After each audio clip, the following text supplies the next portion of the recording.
কয়েক ঘন্টা পরেই শুরু হতে যাচ্ছে বিশ্ব নেতাদের মিলন মেলা, যেখানে রাজনৈতিক সংকট, বিশ্ব অস্থিরতা, অর্থনৈতিক মন্দার নানা বিষয়ের সমাধানে চলবে বাকবিতণ্ডা।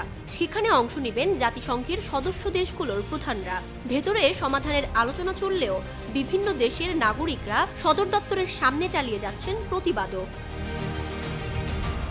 এমন পরিস্থিতিতে বাংলাদেশের প্রধান উপদেষ্টা ডক্টর মোহাম্মদ ইউনূস জাতিসংঘের সাধারণ অধিবেশনে যোগ দিচ্ছেন, পাশাপাশি যুক্তরাষ্ট্রের প্রেসিডেন্টের সাথেও বৈঠক করবেন। রাজনৈতিক বিশ্লেষকরা বলছেন, বর্তমান রাজনৈতিক প্রেক্ষাপটে জো বাইডেন আর ডক্টর মোহাম্মদ ইউনূসের বৈঠকটি বাংলাদেশের জন্য সবচেয়ে গুরুত্বপূর্ণ।